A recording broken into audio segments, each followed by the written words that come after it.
உங்களுக்கு இந்த மாதிரி பெரிய பெரிய மாஸ்டர் ஃபிஷ்லாம் வளர்க்கணும்னு ஆசை இருக்கு, வாங்கலாம்னு இருக்கீங்கன்னா அப்போ இந்த வீடியோவை ஃபுல்லா பார்த்துட்டு வாங்க. இப்போ அக்வாரியம் ஹாபில ஒன் ஆஃப் த ட்ரெண்டிங்கா இருக்கிறதுனா மாஸ்டர் ஃபிஷ் வளர்க்குறது. லைக் கரைப்பேமா, அழகிட்டு இருக்கோம், ரெட் கேட் ஃபிஷ், சரவணான்னு.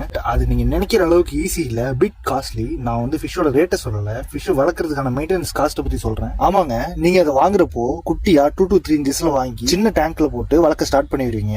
அப்போ அது குட்டியா அழகா இருக்கும், ஃபீடுமே கம்மியா தான் எடுத்துக்கும். ஆனா ஜஸ்ட் ஃபியூ மந்த்லயே அது ஸ்பீடா க்ரோ ஆகும். அதுக்கான ஃபீடிங் காஸ்ட்டுமே அதுக்கு தகுந்த மாதிரி அது வளர அதுவும் இன்க்ரீஸ் ஆகிட்டே இருக்கும். அண்ட் அதோட வேஸ்ட்டுமே அது வளர அதுக்கு தகுந்த மாதிரி அதிகமா வேஸ்ட் ப்ரொடியூஸ் பண்ணிட்டே இருக்கும். அப்போ நீங்க அதுக்கு பெரிய டேங்கோ இல்ல பாண்ட் செட்டப் கொடுக்குற மாதிரி இருக்கும். நீங்க ஸ்டார்டிங்ல ஃப்ரிட்ஜ் டேங்க்ல ட்ரை பண்ணுவீங்க, அதுக்கப்புறம் அதுவுமே பத்தாம போக போக நீங்க அதை அப்கிரேட் பண்ற மாதிரி தான் இருக்கும். அதே மாதிரி அதுக்கு பெஸ்ட் ஃபில்ட்ரேஷன் செட்டப்பும் கொடுக்குற மாதிரி இருக்கும். ஃபீடிங் ஆல்சோ மந்த்லி அதுக்கு தனியா ஒரு எக்ஸ்பென்ஸ். இதெல்லாம் நீங்க குட்டியா வாங்குறப்போ உங்களுக்கு பெருசா தெரியாது. ஆனா வளர இதோட எக்ஸ்பென்ஸ் பாத்தீங்கன்னா நீங்க ஃபிஷ்ஷோட வாங்கின காஸ்ட்டை விட ட்ரிபிள் த ரேட் போயிட்டே தான் இருக்கும். ஸோ நீங்க பிகினரா இருந்தீங்கன்னா இதெல்லாம் வளர்க்கறதுக்கு முன்னாடி ஒன்ஸ் இதோட மெயின்டெனன்ஸ் காஸ்ட்டை பத்தி தெரிஞ்சுக்கிட்டு அதுக்கப்புறம் வாங்க. உங்களுக்கு இந்த வீடியோ யூஸ்ஃபுல்லா இருந்துச்சுன்னா ஒரு லைக் பண்ணிட்டு போயிருங்க. தேங்க்யூ.